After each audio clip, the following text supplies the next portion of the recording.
Evet, yarın konferans Barış ve Demokratik Toplum süreci ile ilgili bir konferans gerçekleşecek. İstanbul'da gerçekleşiyor ve birçok yerden de birçok isim katılacak bu konferansa. Tabii bunun yanı sıra bu konferansın çok daha önemli bir önemi de var. Çünkü Önder Apo'nun mesajlarının konuşulacağı ve bu sürecin öneminin tartışılacağı bir konferans. Öncelikle içeriğine ve konferansın önemine ilişkin değerlendirmelerinizi dinleyebilir miyiz? Evet, öncelikle selam ve sevgilerimi iletmek istiyorum. Gerçekten çok önemli bir konferans, uluslararası bir konferans. Aslında bu konferansın başlangıç amacı zaten 27 Şubat'ta Sayın Öcalan'ın yapmış olduğu çağrıyla birlikte, barış ve demokratik toplum çağrısıyla birlikte gelişen ve dünya deneyimleriyle birlikte ortak bir konsensüsü sağlayan, enternasyonalizmi ön plana çıkartan, enternasyonalist bir bakış açısını tüm dünya deneyimleriyle birlikte ortaya koyan bir konferans. Ama bu konferansın en önemli konusu ve en önemli başlığı ya da içeriğin önemini ifade edersek, Kürt Halk Önderi'nin 27 Şubat'ta yapmış olduğu açıklamayla birlikte Türkiye'de Kürt sorununun demokratik bir şekilde çözümü ve bununla birlikte Türkiye'deki Kürt sorununun çözümüyle birlikte aslında Orta Doğu'daki ve tüm dünyadaki çözüm arayışlarının ortaya konulduğu bir süreci ifade edeceğiz ve o ifade ediliyor. Onunla birlikte aslında bu konferansın farklı bir anlamı da birçok ülkeden katılımcı gelecek. Güney Afrika'dan tutalım, Bask'tan, Katalonya'dan, İspanya'dan, İtalya'dan bu alanda çalışma yürütmüş kadınlar ve genel anlamda bu Kürt sorunu ve kendi ülkelerindeki yaşanan sorunları çözmek amacıyla bu konuda çalışma yürütmüş gazeteci, hukukçu, aktivistlerin olacağı bir konferans olacak. Bu anlamıyla çok önemli. Tabii bizim için önemli olan bir başka konu da kadın alanında çalışma yürüten ve bu konuda Nobel ödülleri alan kadın aktivistlerin bu çalışmada yer alması. Hem dünya deneyimlerindeki kadınların bu süreçteki rolü ve misyonu, hem de aynı zamanda Kürt Kadın Hareketi olarak ya da daha yaşanan sıkıntıları nasıl aşabiliriz? Bu konudaki çalışmaları ifade eden bir yerden ele alacağız. Biz Özgür Kadın Hareketi olarak bir deneyimimiz var geçmişten bugüne kadar. Bu deneyimleri de bir bütün paylaşacağız genel anlamda. Çok önemli bir konferans olduğunu tekrar altını çizmiş olayım.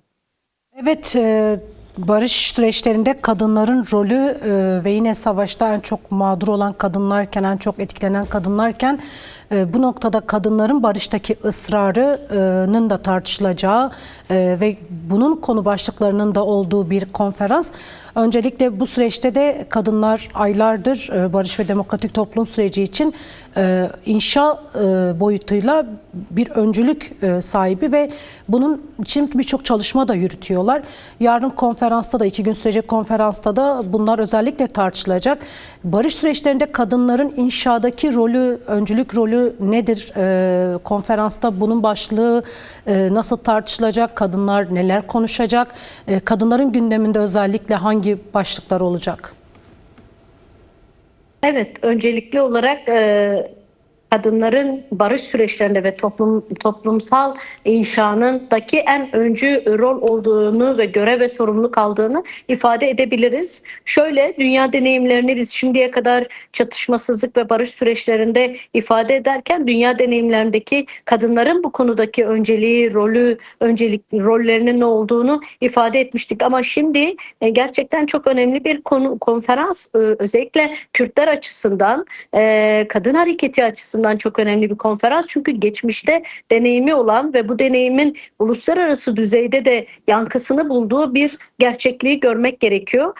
Ayrıca Sayın Öcalan'ın bu konudaki çabası ve bütün sorunların çözümünde kadın sorununun ele alınması ve bu sorunun çözülmesiyle birlikte aslında barışın ve demokratik toplumun inşasının gerçekleşebileceğini ifade ettiği bir noktadan ele aldığımızda hem geçmiş deneyimlerimiz kadın hareketi ülke olarak dünya deneyimleriyle birlikte yeni bizim geçmiş deneyimlerimizi de ortaya koyan bir yaklaşımla ele alıyoruz. Bu belki bizim için ortak bir deneyim paylaşımının ötesinde bir de bu Nobel ödülü almış kadınlar ve bu konuda çalışma yürütmüş kadınların da Kürt kadınlarından öğreneceği ve bu süreçten öğreneceği birçok şey olduğunu ifade ediyorlar.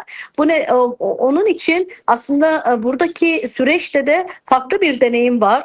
Bu deneyimi de bir bütün olarak birlikte paylaşacağız. Zaten belki işte 2 günlük konferanstan sonra da biz TEJO olarak, Özgür Kadın Hareketi olarak da bundan sonra buraya gelen ve katılan kadınlar ve bunun dışında da bizim de dünya genelinde birlikte çalışma yürüttüğümüz Dünya Kadın Yürüyüşleri ve Dünya Kadın Konferansları gibi etkinliklerde de yine bir araya geleceğiz. Mesela örnek olarak şunu söyleyebilirim. Önümüzdeki süreçte 5 kıtada ve 63 ülkenin içinde olduğu ve bizim de TEJO olarak orada yer aldığımız bir süreçte bizde yaşanan Kürt sorunun demokratik çözümünde ve toplumsal inşadaki kadınların öncül rolü ve misyonunu biz kadınlar olarak ayrıca tartışıp bir buluşma da gerçekleştireceğiz belki önümüzdeki süreçte. Ama bu konferansta da yine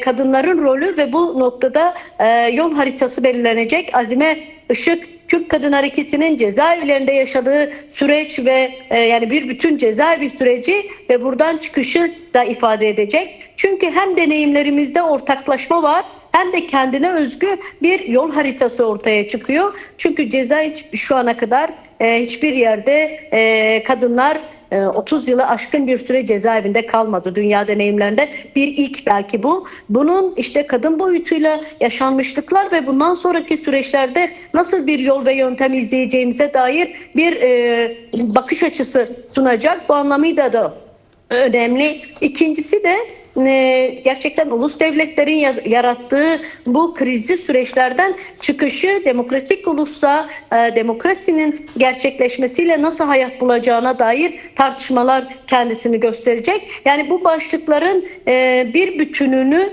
aslında hukuksal ve siyasal çözümünden tutalım demokratik toplumun inşasına kadar kadınların rolü ve misyonunun ortaya koyduğu ve bu süreçte öncülüğünü ortaya koyacağı bir konferansa ev sahipliği yapmış olacağız. Kadınlar burada en önemli rol ve misyonu üstlenecekler. İtalya'dan tutalım birçok işte az önce de isimlerini tekrar belirttiğimiz Nobel ödülü almış hem Kürdistan'ın her yerinden işte Rojava'dan da olacağı gibi diğer ülkelerde de deneyimlerimizi ortaklaştırarak buradan bizim çıkışımızı nasıl sağlayacağımızı gerçekleştirebiliriz. Tabii ki buraya katılan, konferansa katılan hepsi bütün herkes kendi alanında çalışma yürütmüş ve aynı zamanda Kürt Halk Önderi'nin aynı zamanda perspektifini bilen ve bu perspektifi de kendisine perspektif olarak gören, yol haritası olarak gören bir yaklaşımla ifade edilen kişiler, bireyler, aktivistler ve önemli şahsiyetler diyebilirim. Buradan da birlikte aslında Türkiye'de Kürt sorunun çözümü ve demokratik ve bir barışın nasıl inşa edileceğinin önünü açan bir yaklaşımla ele alınacaklar. Tabii bu umut hakkından tutalım. Kürt Halk Önderi'nin özgürlüğüne kadar aslında ifade etmemiz ve bunun aynı koşullarda, aynı imkanlara sahip bir özgür bir alanda nasıl bu süreci devam ettirebileceğimizi tartışabileceğimiz bir yol haritası ortaya çıkacak. Çünkü dünya deneyimlerinden çıkardığımız sonuçlar da aynı zamanda bu şekilde. Hiç kimse bu kadar ağır tecrit koşullarındayken bu süreci gerçekleştirmedi. Yani bunu da gören bir yerden hiç kimse tek taraflı bir bakış açısıyla çözüme gitmenin ötesinde daha çok bu sürecin aslında barış sürecinin, Kürt sorunun çözümünün Orta Doğu'ya yansıması, Türkiye'nin demokratikleşmesi, Orta Doğu'ya ve tüm dünyaya yansımasını ortaya koyacak bir internasyonal bakış açısını gören bir yerden hareket ediyor. O yüzden Sayın Öcalan'ın bu konudaki rolü ve misyonu zaten biliniyor. Bu bilinme üzerinden perspektifinin de sunulacağı bir konferans olacak. Buradan çıkarılacak bir yol haritasıyla aslında Türkiye'nin önüne hem hukuki hem de siyasi bir çözüm analizi de değerlendirmesi de ortaya konmuş olacak. Bundan sonra artık Türkiye'de Kürt sorununun demokratik çözümü ve bütün sorunlara çözüm getirebilecek bir aşamaya ulaşması için hukuki süreçlerin ve siyasi bir adımın atılması gerektiğini ifade etmek istiyorum.